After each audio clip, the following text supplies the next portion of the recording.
Pero estudia. A ver, el examen será que hay muchos de los núcleos basales del encéfalo. Pero preguntan cosas muy sencillitas. La verdad es otro mundo. Tipo, ¿cuántas veces es un núcleo basal? Nada del otro mundo, la verdad. Ya. Bien. Bueno, chicos. Perdón.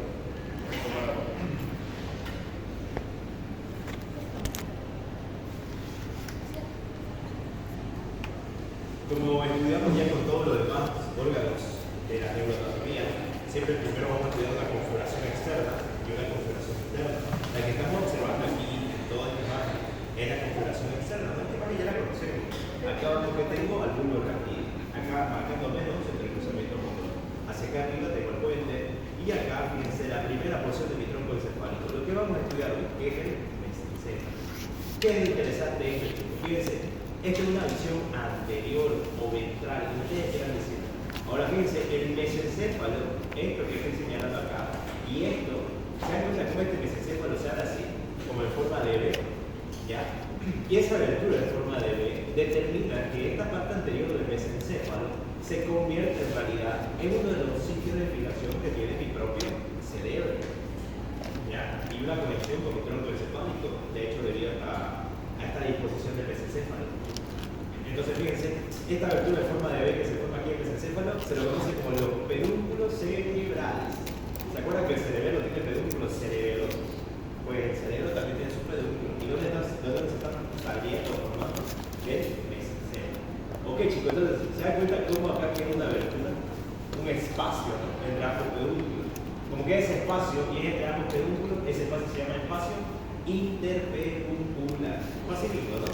¿Y qué me interesa ese espacio interpeduncular? Que viene en su vértice de ese espacio, porque tiene forma de un triángulo. Yo voy a encontrar un montón de agujeritos que dejan varias arteriolas que están perforando. Ese montón de agujeritos se lo conoce como la sustancia perforada posterior. ¿Ya? Ahí entonces la sustancia perforada anterior. ¿Y dónde la vamos a conseguir esa? Cuando estén estudiando configuración externa del cerebro y estudien específicamente la parte inferior del lóbulo frontal, al ladito de la cintilla olfatoria, ahí va a estar la sustancia perforada anterior. ¿Ya? Pero bueno, ahorita chicos, lo único que me interesa y pregunta de examen, ¿ya? Es que lateral a la sustancia perforada posterior se está dando el origen aparente de mi tercer par craneal, como lo pueden ver acá, ¿no? ¿Qué par craneal era este, chicos? El óvulo. Bien, entonces fíjense, puede ser dos sitios de origen aparente que los doctores pueden preguntar. Uno es lateral a la sustancia perforada posterior, otro sería directamente en el espacio interpeduncular. ¿Ya? Pero ambos son correctos, ¿no? Porque es donde se encuentra la sustancia perforada posterior, en el espacio interpeduncular. ¿Ya? Bien, no se olviden de eso. Después, chicos, no hay mucho más misterio, la verdad, en cuanto a la parte anterior que se centra. No hay mucho más detalles importantes a estudiar, porque todo lo que está aquí por arriba que ustedes están observando, más que el mesencéfalo, ya serían estructuras anatómicas para estudiar en el diencéfalo. Ya, por ejemplo, este tallo hipoficiario que mencionan acá, este es importantísimo para neuroanatomía, importantísimo para fisiología, semiología, patología, para todo, pero no es parte del mesencéfalo propiamente. A eso quiero llegar. Esto es parte del diencéfalo. ¿Ya? Pero bueno, a ver.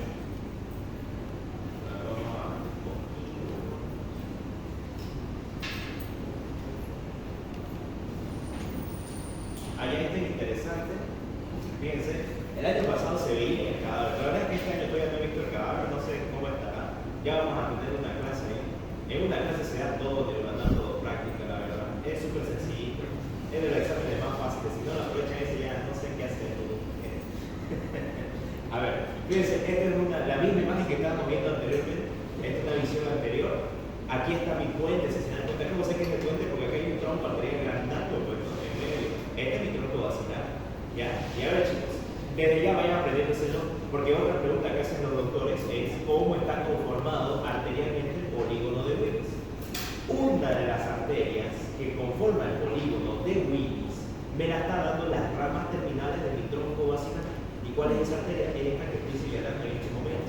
Ya, esta se llama la arteria cerebral posterior. Arteria cerebral posterior, ¿ya, chicos? A ver, se lo voy a hacer eso de una vez, porque los doctores lo preguntan y es clásica pregunta. Siempre lo ponen esa. Vamos a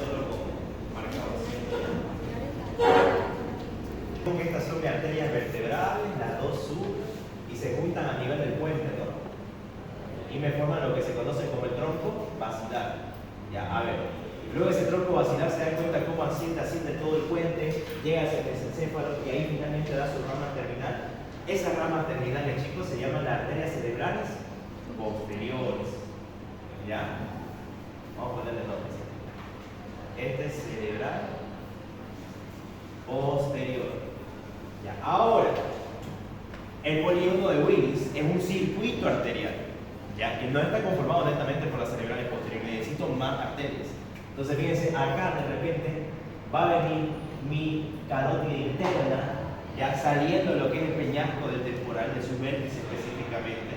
Y chicos, a esa altura resulta que esta arteria carótida interna me va a dar la contraparte de esta cerebral posterior. Es decir, que me va a dar a la arteria cerebral anterior. Ya, me va a dar acá, a la arteria cerebral anterior. Vamos a anotar, esto es carótida interna. Esto es cerebral anterior. ¿Ya? Hasta ahí nadie se pierde, ¿no? De momento, fíjense, dos arterias importantes. El tronco basilar, que me da la cerebral posterior, y la carótida interna, que me da la cerebral anterior. Solamente son 4 arterias, bueno, si quieren 8, si las cuentan como si fueran pares, y arterias separadas, pero son 4 pares de arterias que me conforman el polígono de Willis. De momento aquí ya conocemos 2, la cerebral posterior y la cerebral anterior. Y las otras 2 que faltan, chicos, son facilingas. Solo se llaman comunicantes, ya, arterias comunicantes. Y va a variar su nombre, ¿no? Se está comunicando entre ambas cerebrales posteriores, pues son las comunicantes posteriores. Y hoy están haciendo esas comunicantes posteriores igual de mi carótida interna. Ya, aquí viene. Y me comunican aquí con mi cerebral posterior, o sea, se anastomosan, en otras palabras. ¿Ya? ¿Se entiende eso hasta ahí? ¿Cómo se llaman entonces estas arterias? Comunicantes posteriores. Esta es comunicante posterior. ¿Ya? Y entre mis propias arterias cerebrales anteriores, aquí y hacia adelante, me dan aquí a las comunicantes. Si quieren lo delimito así para que se entienda. Esto va a ser la comunicante anterior. ¿Ya? Ahora, fíjense, acá hay un detalle, y ahí es donde los doctores siempre hacen pisar el palito. Resulta que hay otra arteria más que me da aquí la carótida interna, y esa es la arteria cerebral media. ¿Ya? Esa es la típica pregunta de examen que hacen. Tipo, la pregunta es, una de las siguientes arterias no pertenece al polígono de Willis. Y les mencionan todinga esta, más la cerebral media. La cerebral media, chicos, nace a esta altura de acá. ¿Ya? Pero no forma parte del polígono de Willis. No se olviden de eso. La cerebral media no forma parte del polígono de Willis. Ya están conociendo. ¿Y cuáles son las únicas que forman? La cerebral posterior, la cerebral anterior y la comunicante, anterior y posterior respectivamente. Pregunta de examen, ¿ya? ¿Cómo está conformado el polígono de Willis? No se olviden de eso. Bien, entonces volviendo acá, teníamos el tronco basilar. Ese tronco basilar me da estas ramas terminales, los que ya nos conocemos, son las cerebrales posteriores. Ok, chicos. Ahora resulta que, fíjense, el tronco basilar, antes de dar a sus ramas terminales, como cualquier otra arteria, me da ramas colaterales. Y la última rama colateral que me da el tronco basilar son estas arterias acá, que se están distribuyendo por la porción superior de mi cerebelo. No sé cómo creen que se van a llamar. Arterias cerebelosas superiores. Ahora, ¿por qué les menciono esto, chicos? Porque preguntaza de examen también. Resulta que cuando mi nervio oculomotor está emergiendo de esa sustancia perforada posterior, emerge a través de una pinza arterial. Ya es como si se dan cuenta acá, estas 2 arterias están formando por una pincita y entre medio de ellos está pasando mi oculomotor. Entonces, pregunta de examen, chicos, ¿qué arterias conforman la pinza arterial por donde está pasando el nervio oculomotor? La cerebral posterior y la arteria cerebelosa superior. ¿Ya? No se olviden de eso. Pregunta de examen. Ya bien. A ver, otra vez. ¿Por qué arterias está conformada la pinza arterial que atraviesa el oculomotor? Por 2 arterias, la cerebral posterior y la cerebelosa superior. ¿Ya? Bien. ¿Le entendieron el polígono de Willis, no? ¿O alguien se perdió? No, pero no. Ustedes son inteligentes. no se explotan. Superior. Ya, bien. A ver, esta imagen ya la conocemos. ¿Es una visión anterior o posterior, chicos? ¿Qué dice? Esta es una imagen posterior, ¿no? ¿Cómo se llama este espacio que está acá? El cuarto ventrículo. Perfecto. ¿Cómo comunica el cuarto ventrículo con el espacio subaracnoideo? A través de tres orificios. Dos laterales y uno medial. ¿Cómo se llama ese orificio? Los orificios de Lushka y de Paget. Bien, pregunta de examen. Los agujeros de Lushka y de Paget. Ya bien. Pero ese es otro tema, ¿no? A ver, ¿se acuerdan que este cuarto ventrículo tenía un techo, ¿no? ¿Cómo se llamaba todo ese techo que cubría el cuarto ventrículo? ¿Cómo se llamaba en conjunto? Velo medular de Luis. Velo medular. Y podría ser superior o inferior, ¿no? Inferior para el bulbo, superior para el puente. ¿Y cómo se llamaba el vértice donde se insertaba ese velo medular superior? O sea, iba a venir acá. Era frenillo del velo medular superior, ¿no? O también conocido como válvula de Biusnas. Válvula de Biusnas o frenillo del velo medular superior. ¿Por qué se lo vuelvo a repetir eso?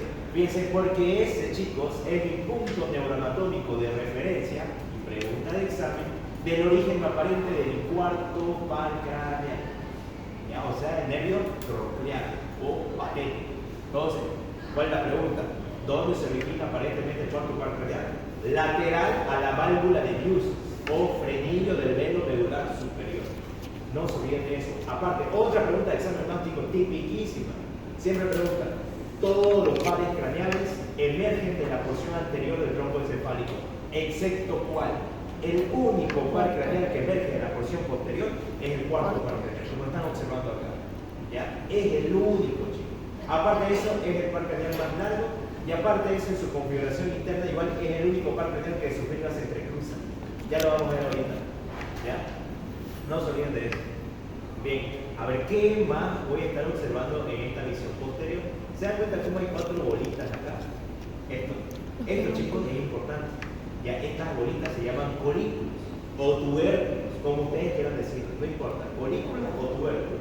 Tengo entonces dos colículos superiores, o también llamados anteriores, y tengo dos colículos inferiores, o también llamados posteriores. Ahora, ¿se dan cuenta cómo estos colículos, aquí está, así medio redondeado, que no solamente se quedan aquí en el mesencéfalo, sino que tienen como una conexión, ¿no? Acá hay un puente, si se dan cuenta, con otra bolita más que está. ¿La ves, no? Esta otra bolita, chicos, ya no pertenece al mesencéfalo. Esa otra bolita se encuentra en el diencéfalo, ¿ya? Y estas bolitas con las cuales se van a estar comunicando mis colículos se los conocen como los cuerpos geniculados. Cuerpos geniculados que también son cuatro, porque tengo cuatro colículos. Ya, entonces fíjense, los cuerpos geniculados que se encuentran por arriba, que se están comunicando con el colículo anterior o superior, se los conoce como el cuerpo geniculado lateral. No se olviden de eso. Ahora, el cuerpo geniculado que se comunica con los colículos posteriores u inferiores, como ustedes quieran decir, es el cuerpo geniculado medial. Y tal cual como en neuroanatomía, ¿no? Como siempre aprendimos durante todo el año, siempre hay contrapartes. Si uno va a ser lateral, el otro va a ser medial. Y fíjense, estas conexiones que tienen ellos se las conocen como brazos coliculares simplemente. Y si es un brazo colicular que está comunicando el colículo anterior, pues se va a llamar brazo colicular anterior. Y el otro lo mismo, brazo colicular posterior. Fácil, pues todo acá, ¿no? Ahora, chicos, pregunta del examen. ¿Con qué funciones están relacionadas estas conexiones? ¿Ya? A ver. El anterior está con la parte de todo lo que es la vista de los ojos y la posterior el oído. El posterior está con la parte de los oídos. Perfecto. Bien, como mencionó su compañero, fíjense, el colículo posterior junto con el cuerpo geniculado medial, ya se encargan, chicos, de cumplir función de la audición. Mientras que el colículo anterior, junto con el cuerpo geniculado lateral, se encargan de cumplir funciones de visión. ¿Ya? No quiere decir que gracias a ellos escuchamos y oímos, ¿no? O vemos, pero sí son relevo, digamos, sí funcionan. Sus vías principales de esos dos sentidos tienen que pasar por esto para que luego llegue hacia la corteza cerebral. ¿Ya? Eso es importante que lo tengan en cuenta. Y complementémoslo. ¿Se acuerdan qué era el menisco lateral, chicos? ¿Alguien se acuerda qué era esa cosita? Bueno, ¿qué es un menisco? Partamos por eso. Ya cuando dos o más haces viajan juntos, ¿no? Y ahora, ¿qué era el menisco lateral? ¿Se acuerdan de esta imagen de acá? Ah, Yo creo que sí, ¿no? ¿Qué dice? A ver. ¿Qué es esto, chicos? Un corte que se hizo a nivel del surco continuo, donde nos interesa estudiar la configuración interna del puente. Específicamente en este corte íbamos a encontrar los dos núcleos principales de la audición, que son los núcleos cocleares, el núcleo coclear ventral y el núcleo coclear dorsal. ¿Y qué pasa? Que ambos núcleos cocleares iban a presentar fibras. Fíjense, algunas fibras del núcleo coclear ventral se pasaban hacia el otro lado y se entrecruzaban con la de su homónimo, ¿no? Y a este entrecruzamiento aquí en la línea media se lo llamaba el cuerpo trapezoide.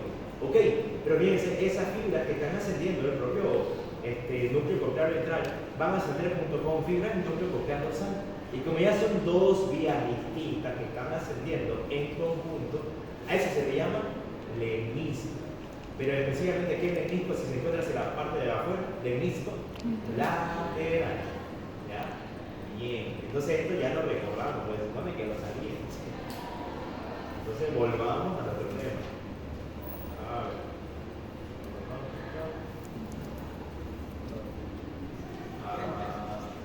Acá.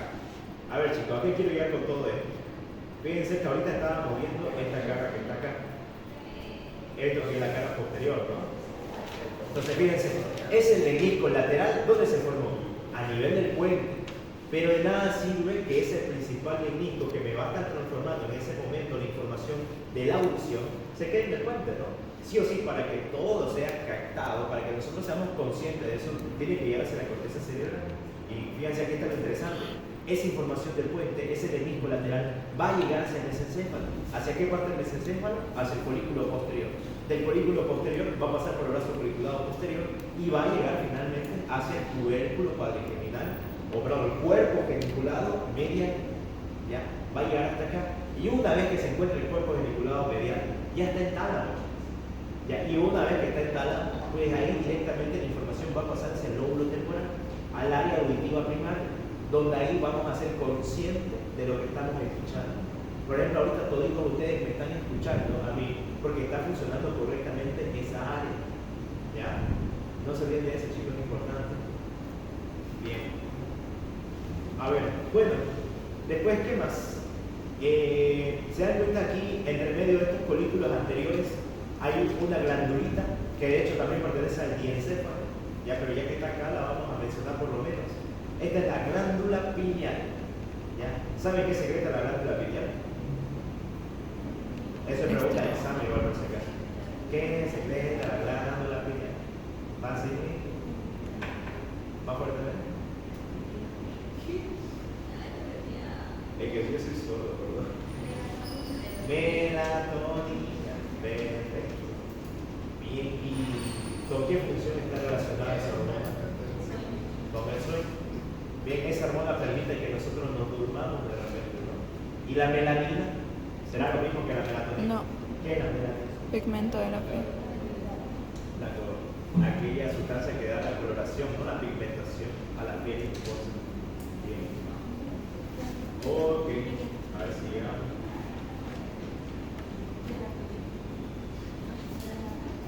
A ver, esta imagen es interesante, chicos. Fíjense, esta es una visión lateral, ya de mi mesencéfalo, bueno, de mi tronco encefálico, es decir, ¿no?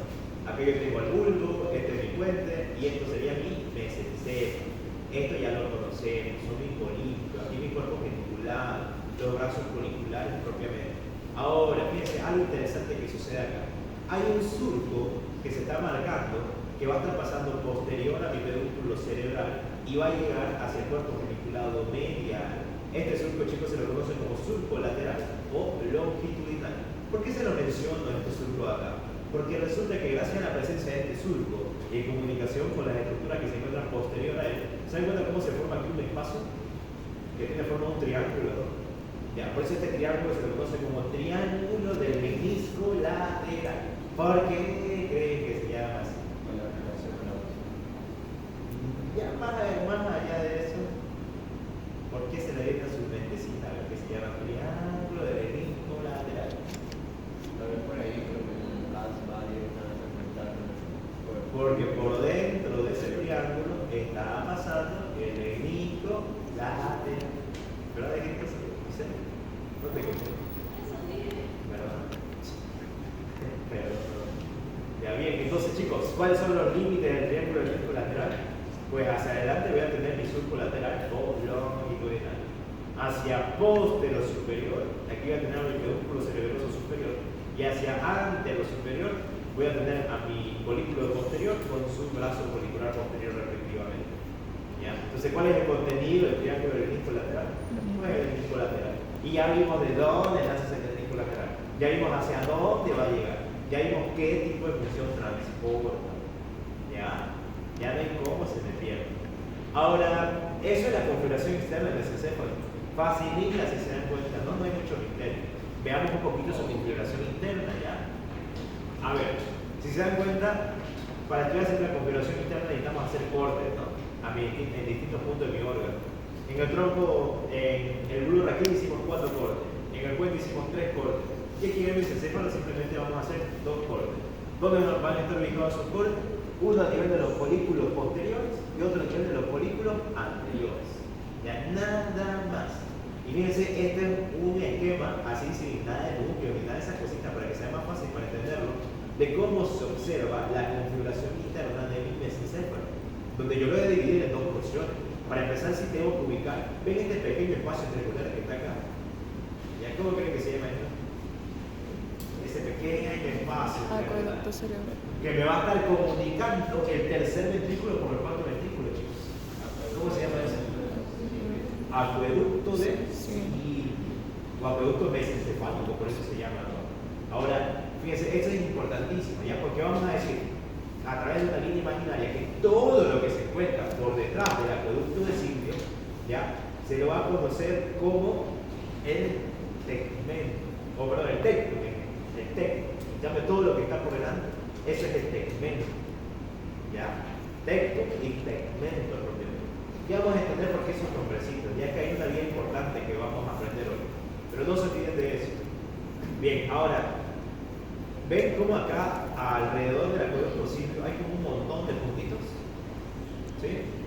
Ya, bien chicos. A eso se le llama la sustancia periacueductal. ¿Ya? O sea que está en la periferia del acueducto.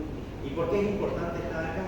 Porque resulta que a partir de esta sustancia que se encuentra a esta altura, se va a estar secretando unas sustancias que se encargan de modular el dolor, o sea, son analgésicos. ¿Y ahí cómo se llama esa sustancia? Son las endorfinas. ¿Ya? Endorfinas. No se olviden de eso. Eso es importante. Yo creo que se va para ¿entendés? ¿Corta? Bien.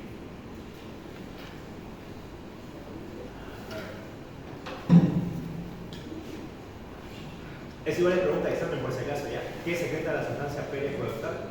Endorfinas, que son moduladores del dolor, son analgésicos. ¿Ya? Ellos detienen que se siga progresando el dolor. De repente habrán escuchado esa palabra, ¿no? Analgésicos. En fármaco, ¿alguna vez la escucharon? ¿Algún fármaco que conozcan que sea analgésico? Que ustedes tomen, qué sé yo, digan, escucha, me duele la cabeza. ¿Qué toman? Ibuprofeno, ya puede ser. ¿Qué más? Paracetamol, ya está bien. Ya ibuprofeno, paracetamol, diclofenaco, ya todo eso pertenece al mismo grupo de fármacos. Se llaman los AINES en conjunto. Ya, pero bien. Ahí donde se engancha.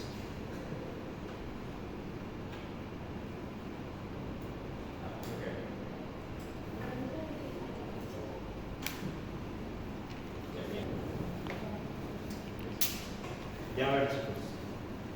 Bien.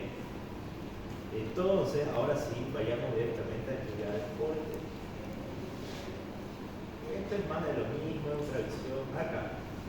A ver chicos, vamos a enfocarnos en este corte que está acá.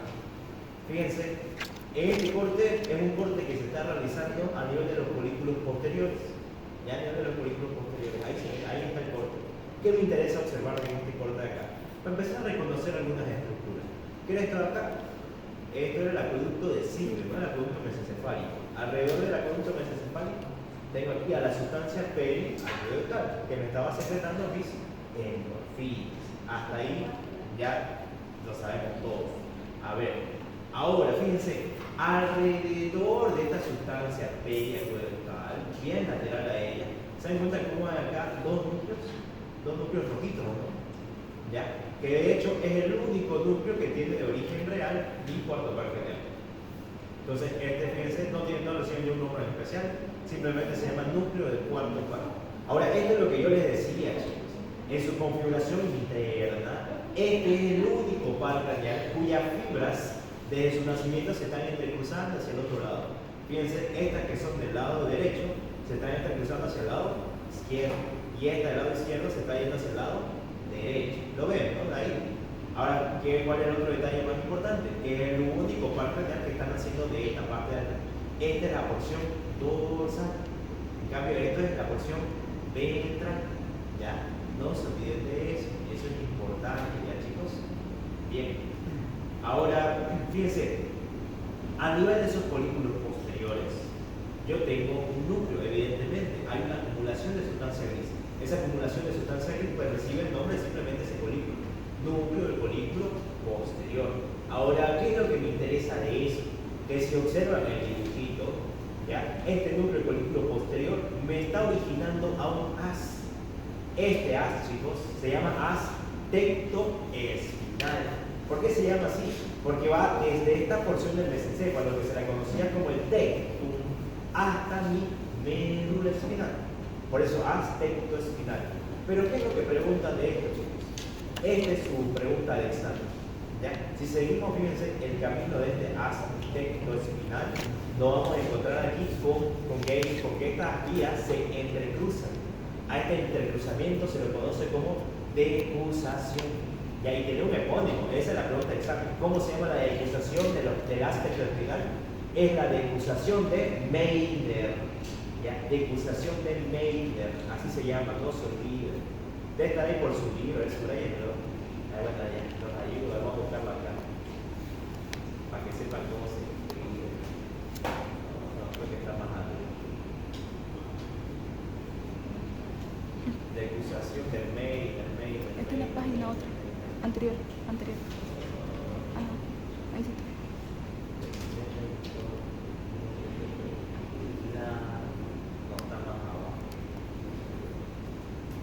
Bueno, ya, yo creo que lo encontraron. Es diferente. Busquen notar por ahí, pero se llama decusación de mail. Ahora hay otra cosa más. Fíjense, hacia adelante, chicos, yo les decía que el mesencéfalo ayudaba, aportaba y de hecho conforma lo que son los pedúnculos cerebrales. Pero hacia posterior, el cerebelo también tiene una comunicación con el tronco encefálico. Bueno, de hecho tiene tres comunicaciones, porque tiene tres piecitos, por así decirlo. Los pedúnculos cerebelosos inferiores, los medios y los superiores. El inferior se conecta con el bulbo, el medio se conecta con el puente y el superior ahora se va a conectar con el mesencéfalo. Pero resulta que internamente esos pedúnculos cerebelosos superiores también se están entrecruzando. Ya, fíjense, este es el entrecruzamiento o decusación de los pedúnculos cerebelosos superiores. Y este entrecruzamiento o decusación de los pedúnculos cerebelosos superiores se la conoce como decusación de Wernicke. Ya, decusación de Wernicke. A veces está un poquito más difícil de pronunciar, lo vamos a buscar. No se olviden, ya están aprendiendo, hay dos tipos de decusaciones que se las pueden preguntar. A ver. Aquí está, fíjense, esta es la decusación textoespinal. Decusación de Meiner. ¿Cómo es ahí? Decusación de Meiner. ¿Ya? Ahí está.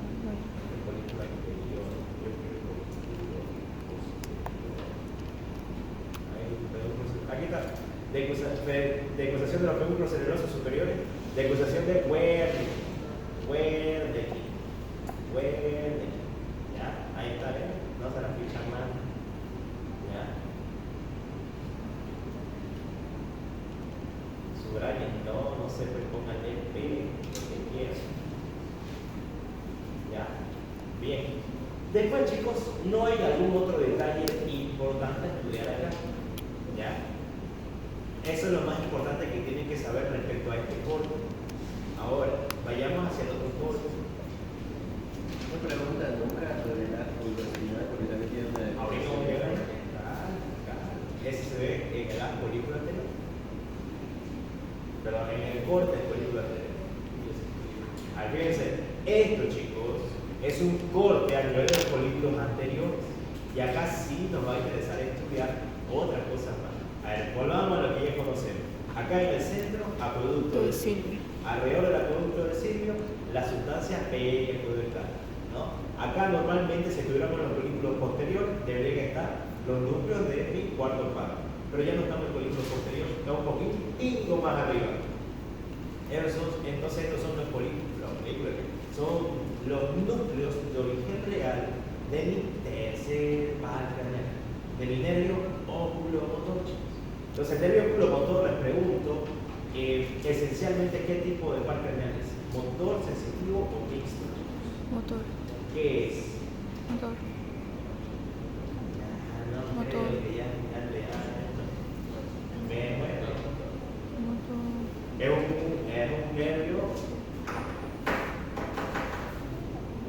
motor, gracias, motor. Ya, y que lleva también información parasimpática, wow.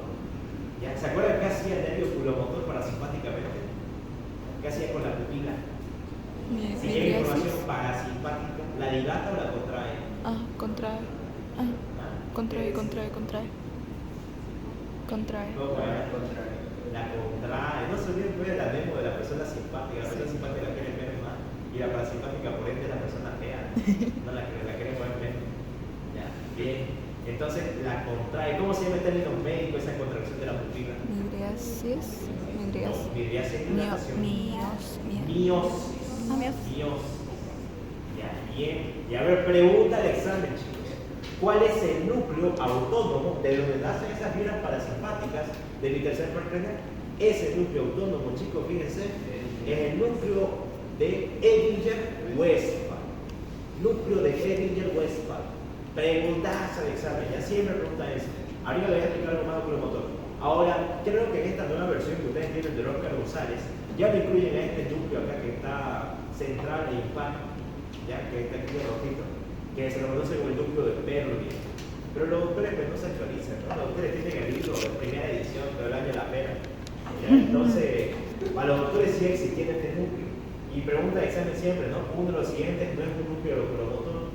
Ya no se olviden, entonces el oculomotor tiene tres núcleos. Un núcleo principal o motor, un núcleo de Edinger-Westphal, que es el que lleva la información parasimpática, y el núcleo de Perry. ¿Ya?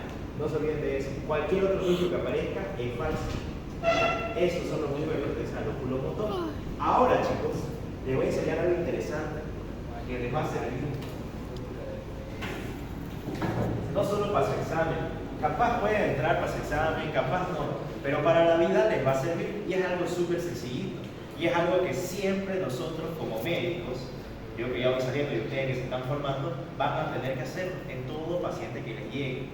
¿Ya? Y eso es evaluar un reflejo que es llevado por el nervio oculomotor. Se lo conoce como el reflejo fotomotor. ¿Ya? Me acuerdo que una vez en prácticas lo avanzamos, ¿no? Inclusive dice que practiquen. Ahora vamos a complementar eso, conociendo un poquito la neuroanatomía. Entonces decíamos que el nervio oculomotor va a venir y va a actuar sobre los músculos extrínsecos del ojo. ¿Cuáles son los músculos extrínsecos del ojo? Ya no creo que eso no pueda. ¿Cuáles? Ya tenemos 4 rectos, y gracias. Ya tenemos un recto que mira por arriba, ese recto superior, uno que mira por abajo, recto inferior. Vamos a decir que este es lateral, este es medial, entonces tenemos un recto lateral o externo, un recto medial o interno. ¿Qué más tenemos? Oblicuos, auxiliares. Tenemos un oblicuo superior, un oblicuo inferior y qué más? Elevador del párpado. Todo eso eran mis músculos extrínsecos del globo ocular. Ahora, pregunta, chicos. ¿Todos esos músculos están inervados por el oculomotor? No, perfecto. ¿Cuáles son los únicos que inervan el oculomotor? El recto superior, el elevador del párpado, el recto medial, el recto inferior y el oblicuo inferior. ¿Qué quiere decir esto? Que los únicos músculos que no están inervados por mi nervio oculomotor son mi recto lateral y mi oblicuo superior. ¿Quién inerva el oblicuo superior, chicos? ¿Quién? El cuarto par craneal, patético troqueal. Bien, y el recto lateral, ¿quién lo inerva? Sí. El sexto par craneal, el abductor. ¿Ya? Fíjense que ese cuarto par craneal se llama patético por un montón de significados, pero uno de ellos es porque clínicamente su lesión no nos sirve para nada. ¿Ya? O sea, no nos interesa que se lesione, en otras palabras, el cuarto par craneal, ni lo vamos a notar en el ojo del paciente por último. Entonces ese no lo evaluamos, nunca se evalúa el cuarto par.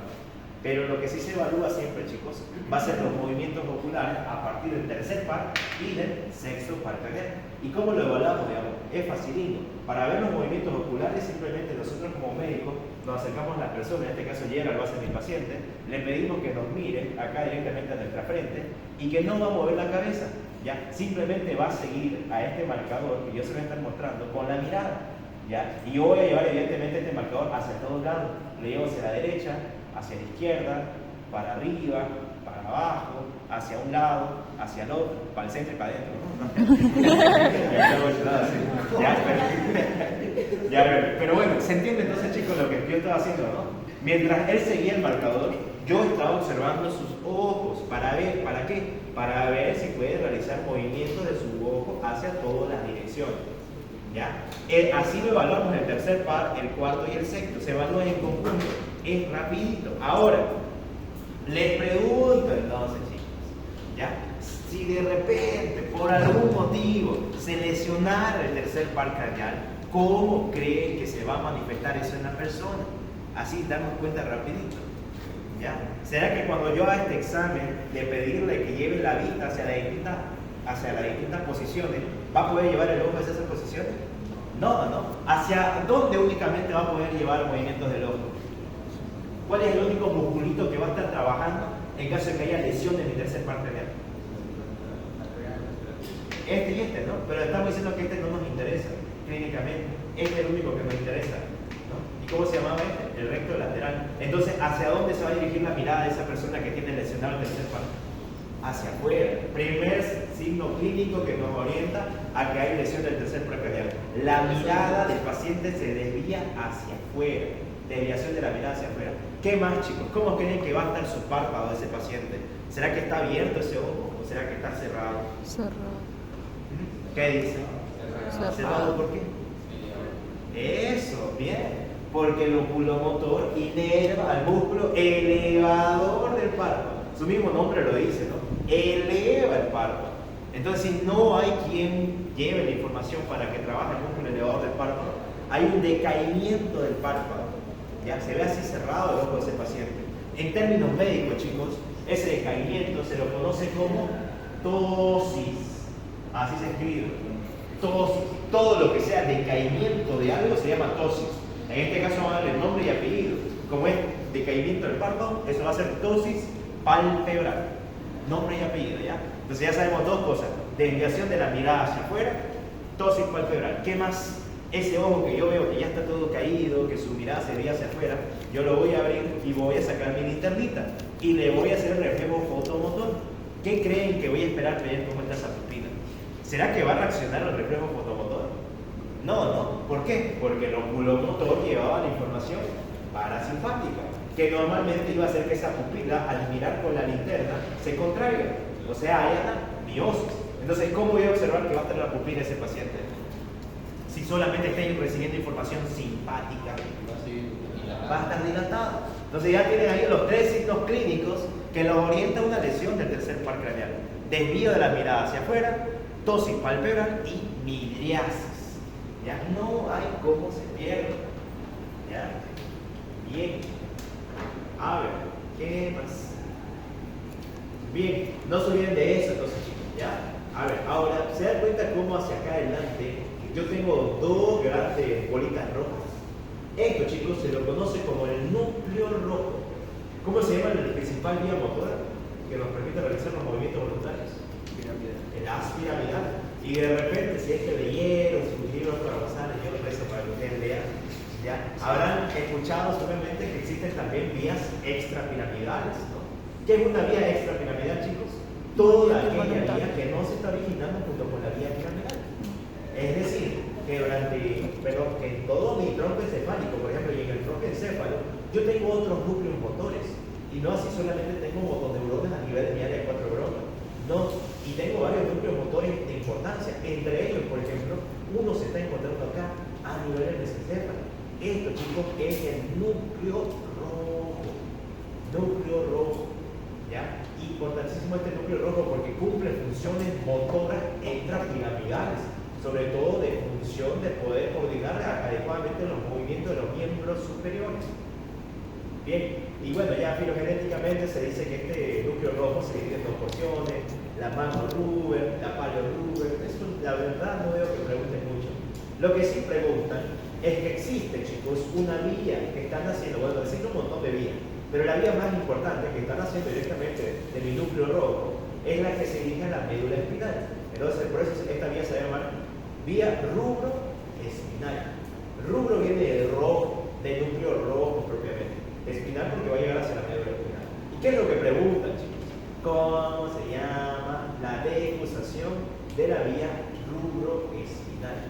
Esa es la decusación de Forel. Bien, entonces aprendieron tres decusaciones hoy. ¿Ya?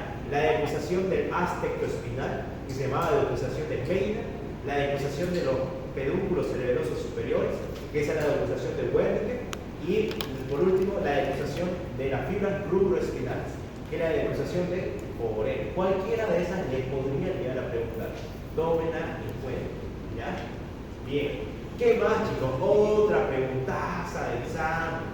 A ver, ¿se dan cuenta cómo aquí, en esta parte del tegmento, todo esto son mis pedúnculos cerebrales, ¿no? Entonces, fíjense cómo posterior a los pedúnculos cerebrales, yo tengo estas dos estructuras neuroanatómicas que tienen forma de media luna, dicen los libros. ¿Ya? Esto, chicos, acá, se lo conoce como la sustancia negra o locus niger. Locus niger, como diga, ¿no? Niger, por negro, por la sustancia negra. ¿Ya? Y a ver, ¿qué preguntan de acá, chicos? Resulta que esta sustancia negra se divide en dos porciones. Una porción que mira hacia adelante, que es anterior, pero en neuroanatomía lo anterior llamamos ventral, y una porción que mira hacia atrás. ¿Ya? Que esa es la porción dorsal. ¿Y cuál es la pregunta de examen, chicos? ¿Cuáles son las sustancias que secreta cada porción? Tanto la porción ventral como la porción dorsal, sobre todo la porción dorsal. No se olviden, porción dorsal de la sustancia negra dorsal empieza con do, ¿no? Dopamina. ¿Qué secreta la porción dorsal de la sustancia negra? Dopamina. ¿No? ¿Se olviden de eso? ¿Qué secreta la parte ventral? Bueno, se llama GABA, ¿no? Es el GABA. Ácido GABA aminobutírico. Ese es el nombre completo. GABA es abreviado. GABA. Los dos son neurotransmisores inhibitorios. Neurotransmisores inhibitorios. Ahora, otra pregunta tipiquísima que hacen los doctores. ¿Qué pasaría si de repente se lesiona la sustancia negra? Específicamente, si ustedes quieren ser mucho más meticulosos, se lesiona la vía de liberación de dopamina.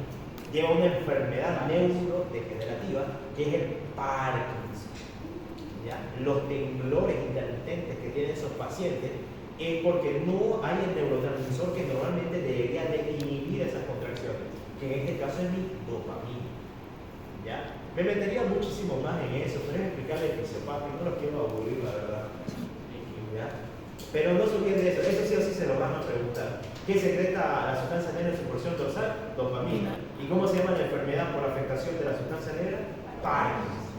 ¿Ya? No le pongan Alzheimer, pues, ¿no? Porque igual ponen traducciones. No tiene nada que ver el Alzheimer con el Parkinson. Ya, Alzheimer tienen ustedes, creo que se olvidan de todo. Tiene cierto grado, parece. Ya bien. A ver, hasta ahí, dudas, preguntas que tengan, chicos. Van a decir que. ¿Quién secreta qué?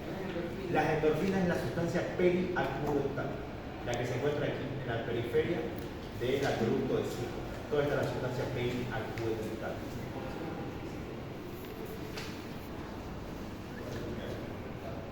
Bien. El núcleo caudado y el putamen. Esos son parte de los ganglios basales. ¿Qué función tiene? ¿Qué relación tiene con el locus niger?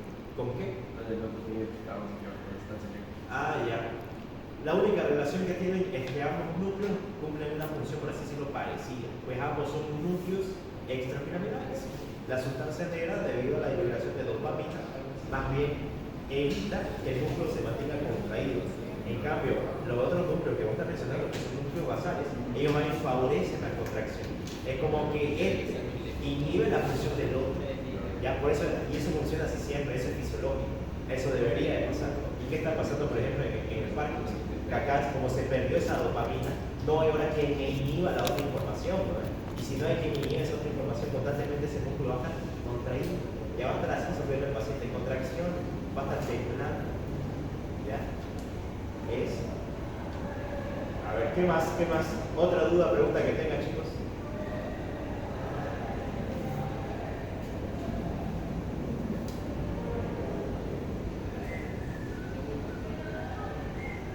Bueno, esta es una imagen de cómo se distribuyen los distintos núcleos de origen real de todos mis pares craneales.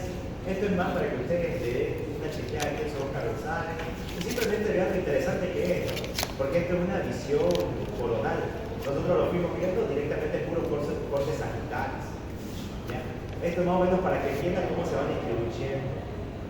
Para que vean que no era una bolita nomás así bonita ya, ¿no? Son como columnas. ¿Ya?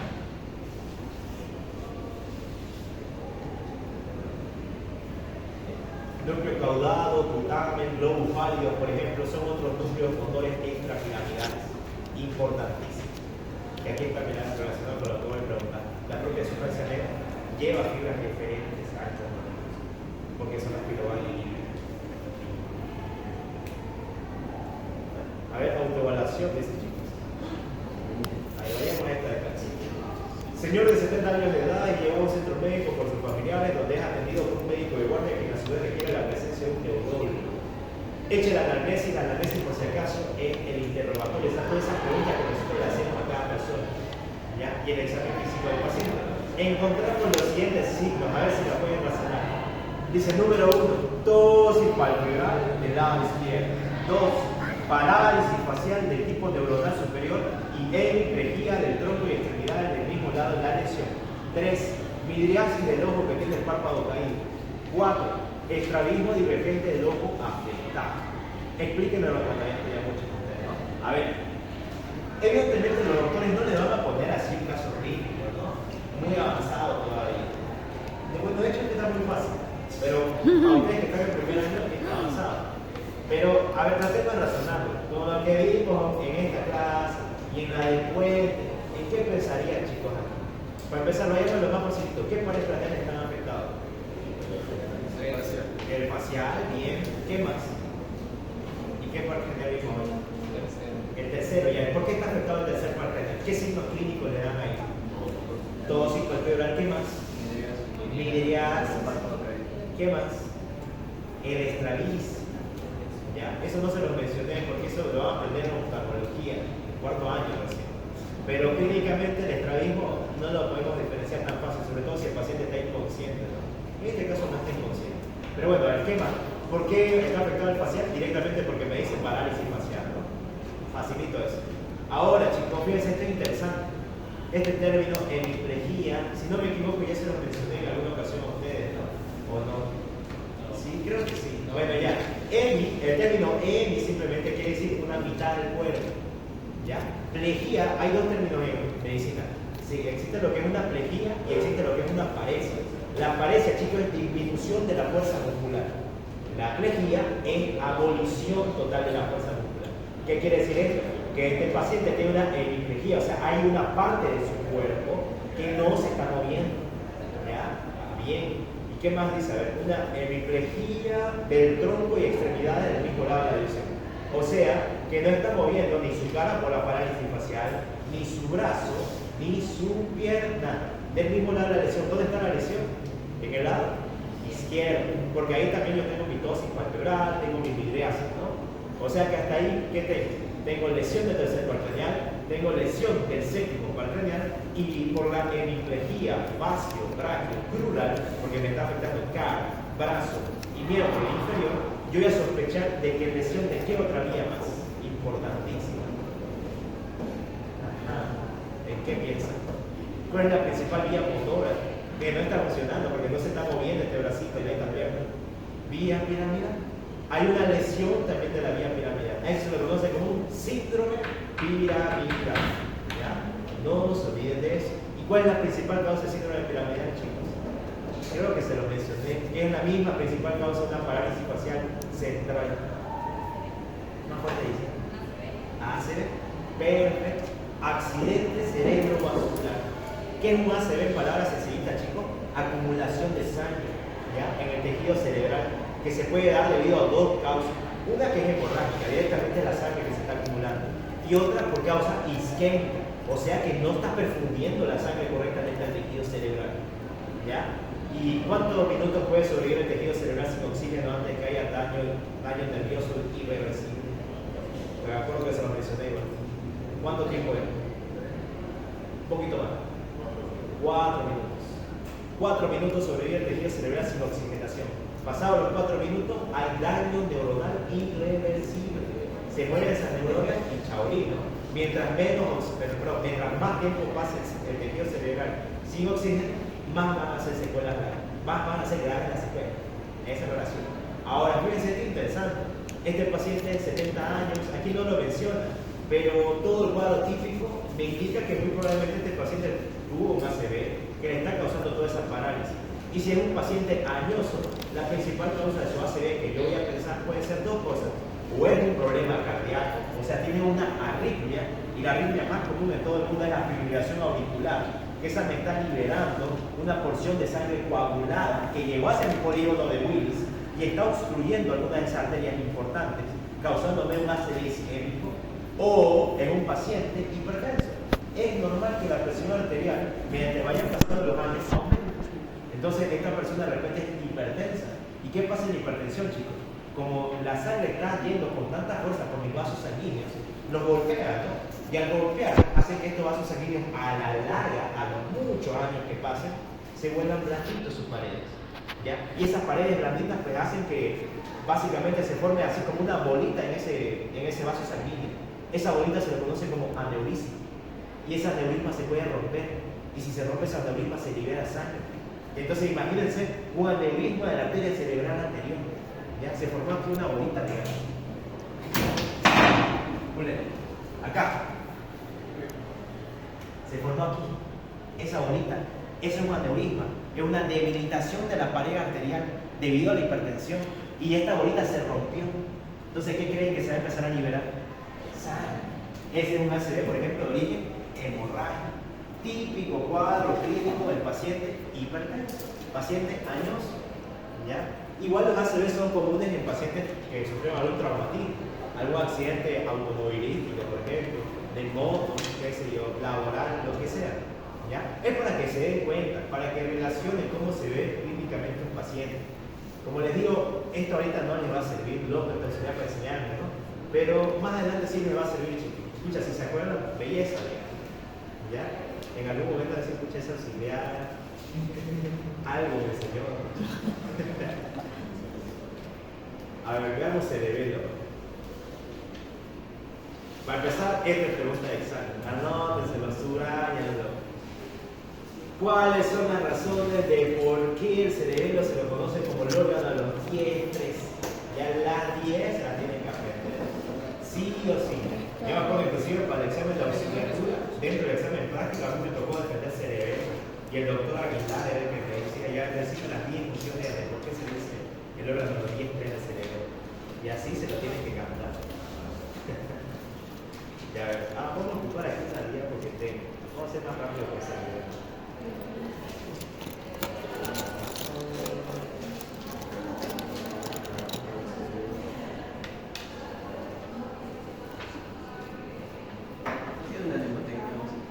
No hay.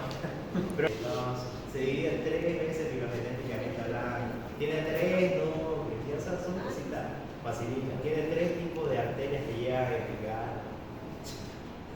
Por ejemplo, aquí esta es una de las opciones de por qué el órgano 10-3. En su configuración externa presenta 3 caras. La cara externa, la cara superior, la cara inferior y la cara anterior. A ver, vamos a ver esto. El cerebro, chicos, es un tema largo, es un tema denso, pero ya no hay tiempo. Si ustedes tienen que ir a estudiar, yo tengo que ir a estudiar, porque el sábado de pico se aprueba no cirugía y no he estudiado nada todavía, porque estaba dando gineco. Yo sí estudié, estaba dando gineco, ya probé gineco por si acaso, ayer. Ya. Y entonces, terminemos el cerebro, veamos lo importante, lo que les pueden preguntar los doctores. Entonces, fíjense, Decía, el cerebelo tiene una configuración externa en la cual vamos a dividirlo en tres caras. Una cara superior, una cara inferior y una cara anterior. De todas estas caras, chicos, la que más me va a interesar estudiar es esta cara de acá, que es la cara anterior. Que de hecho aquí la vamos a agrandar, fíjense, es esta que está acá. ¿Ya? Y en esta cara anterior, si se dan cuenta, es la cara que está mirando hacia adentro del cuarto ventrículo. Entonces, para que yo pueda observar esta cara de acá, tengo básicamente que sacar a mi cerebelo. Tengo que seccionarla. Ya si no, no la podría observar. Bien, ahora vayamos por partes. Fíjense, ¿ven esto que está aquí en el centro? ¿Ya? Esto, chicos, se asemeja a la forma de un gusano, dice la doctora. De ahí el nombre que recibe. A eso se le llama el vértex. ¿Ya? El vértex. Bien. Ahora, fíjense cómo acá hay un espacio grande que podría ser un surco, ¿no? Pero como es un surco profundo, eso se llama cisura. Una cisura que está dividiendo el lóbulo superior cerebeloso del lóbulo inferior. Por eso se llama esto cisura horizontal. ¿Ya ven? ¿Qué más? Fíjense, acá al ladito del vértex yo tengo los pedúnculos cerebelosos superiores. Y al ladito de los pedúnculos cerebelosos superiores, ¿qué creen que voy a encontrar acá? ¿Qué creen que va a estar al lado de ellos?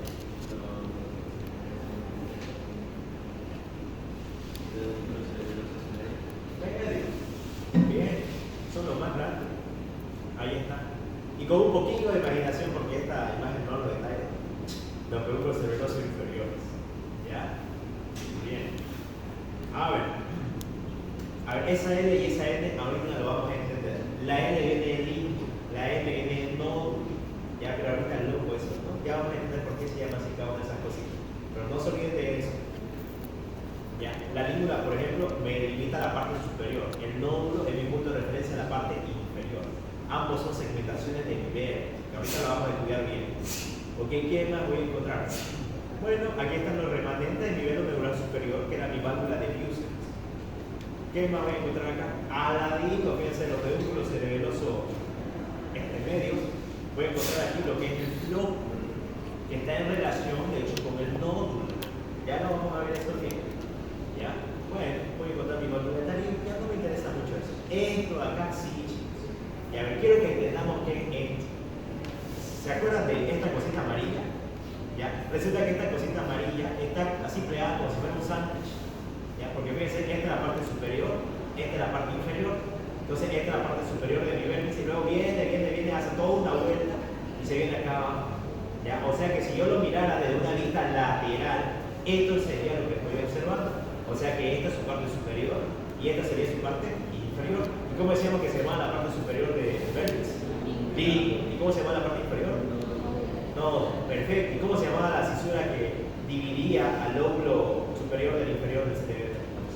¿La cisura? ¿Cisura? Horizontal. Bien, ahí está. Fíjense, para que no se me pierda. Ya, ahora chicos, vamos a complicarlo un poquito. Al vértex lo vamos a dividir en tres porciones. ¿Ya? Y ahí se la estoy pintando. Entonces yo voy a tener un vértex superior, voy a tener un vértex posterior y voy a tener un vértex inferior. Y vamos a complicarlo muchísimo más. Resulta que cada una de estas porciones del vértex se subdivide en tres porciones. ¿Ya? Ahí está. Y para esto sí hay una demotera. Esta es pregunta de examen. ¿Ya? No un pitufo de culo lindo. A ver. Pero esta demotera, chico, va de atrás para adelante. O sea, desde abajo para arriba. Entonces vamos a comenzar desde acá, desde la vértex inferior. El no es por nódulo. ¿Ya? La un es por úvula. La pi es por pirámide. Tuve. Fo, chicos. Fo es de folio. ¿Ya? D es por declive. Q es de culme. Lo es de lobulillo central. Lindo, ¿verdad? Língula. ¿Ya? ¿Se entiende eso, chicos? ¿Cómo se subdivide? No, que tú lo quitas y ahí lo tienes completo, digamos, por si quieren. Pero le debe pasar ahí. No sabemos cuándo va a pasar. Después del examen. Después del examen. Igual está esto en los apuntes que les pasé. Me acuerdo porque yo lo hice, digamos. Ya. A ver. no solamente tienen que aprender la segmentación vermiana, ¿ya? Para el examen práctico, por ejemplo, para el teórico no creo, pero para el práctico sí le vamos a pedir también que se aprenda la segmentación del hemisferio cerebeloso que le corresponde a cada uno de mi segmentación vermiana. ¿Ya? Entonces es un poquito más complicado. Entonces, ¿qué vamos a hacer acá en este tema? Fíjense, ¿qué era esto que está aquí en el centro, chicos? La vermis, ¿no? Pero en este caso la abrimos, o sea, esto que estaba así plegado, ahora lo estamos extendiendo, a modo que lo estamos viendo así, rectito. ¿Ya? Entonces esto va a ser superior y esto va a ser inferior. Entonces aquí por arriba yo voy a tener ¿qué cosa? A la língua. Aquí me olvidé de graficar, voy a un pedacito más. No pasa nada. ¿Ya? Ocupemos la imaginación. Língua. ¿Ya? Ahora, a ver, antes la língua, ¿qué venía, chicos? Que ocupemos la tema. No un pitufo de culo lindo. Lindo ya está, por língua, ¿no? No un pitufo de culo, Lobulillo lobulillo central. Culo. Culmen. Bueno, Culmen. de culmen. No un pitufo de. A ver, No. no un pitufo de. Declive. Declive. Ya. No un pitufo de. Folio. No un pitu de. Tuber. Pi de. Pirámide. No un de qué era. Úvula. Y no de. Nódulo. Nódulo. ¿Ya? Que aquí el nódulo, en la primera imagen que yo les mostré, la configuración externa, ¿con quién se complementaba? Con el lóbulo. ¿Ya? Esa es su segmentación vermiana, junto con su segmentación cerebelosa. Ahora vamos a complementarla con toditas las demás. Pero antes de eso vamos a poner alguna otra cisura que falta. ¿Cómo se llama esta cisura aquí central? Que medía el lóbulo superior del inferior. Horizontal. Cisura horizontal. Perfecto. Vamos a poner una más. ¿Ya? Vamos a poner un surco que se encuentra por detrás del pulmón. Ya esto se lo conoce como el surco primario. Vamos a poner otro surco que se encuentra por delante de la pirámide. A este se le llama entonces cisura prepiramidal, porque está antes de la pirámide. ¿Ya? Vamos a poner otra más acá, que me está ubicando, bueno, que me está delimitando el flóculo del hemisferio cerebeloso inferior. Es la cisura posterolateral. ¿Ya? Con esa cisura ya me basta y sobra para delimitar toda mi segmentación cerebelosa con la segmentación vermiana. Entonces, para empezar, chicos, la língula no corresponde a ningún segmento cerebeloso. El lobulillo central, sí. ¿Cómo se llama su segmentación? Las alas del lobulillo. Nada más. ¿Ya? El culmen, chicos, también tiene el lobulillo cuadrado anterior. ¿Y cómo creen que se llama la del declive? Si este es el lobulillo cuadrado anterior. Posterior. La del declive va a ser lobulillo cuadrado posterior. Facilito, ¿no? La del folio se llama lobulillo semilunar superior. ¿Cómo creen que se llama la del tuber?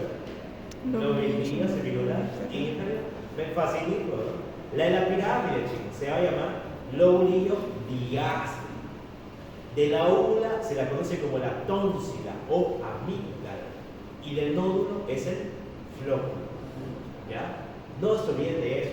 Lo vamos a ver igual en el cadáver. Se los voy a volver a decir igual en el cadáver. Ahí se lo voy a mostrar todo. ¿Ya? Pero de momento vayan aprendiéndose el loco. Ya no se olviden de eso. A ver, acá esta otra imagen me va a servir más. Fíjense. Vamos a aprender que el cerebelo, otra de las razones por la cual se llama el órgano de los dientes, es por su filogénesis, su división filogenética. Ya, resulta que yo tengo tres tipos de cerebelo, si lo divido filogenéticamente: el arquicerebelo, el meocerebelo y el paleocerebelo. Entonces, fíjense, filogenéticamente el arquicerebelo, chicos, corresponde a lo que es el flóculo, y el flóculo a su vez corresponde al nódulo. ¿Y qué núcleo importante yo encuentro a ese nivel? El núcleo del fastigio o núcleo fastigial. ¿Ya? No se olviden de eso. Bien, luego yo tengo al neocerebelo, que dentro de la segmentación hemisférica cerebelosa pues corresponde al lobulillo cuadrado posterior, a los semilunares superior e inferior y al digástrico. Y de la segmentación vermiana ya lo conocemos. Ahora, ¿cuál es su núcleo relacionado? El núcleo dental. Y por último, chicos, el paleocerebelo. Que el paleocerebelo, fíjense, corresponde a la ala del lobulillo central, al lobulillo cuadrado anterior y a la amígdala. Y eso ya sabemos que es segmentación vermiana, ¿no? La língula que no tiene ninguna segmentación hemisférica y todas las demás que corresponden a cada una de ellas. ¿Y cuáles son los núcleos que están relacionados con el paleocerebelo? El globoso y el hemoliforme. No se olviden de eso. Bien, este cuaderno igual apréndanselo. Se lo pueden llegar a preguntar para su examen. ¿Ya? Bien.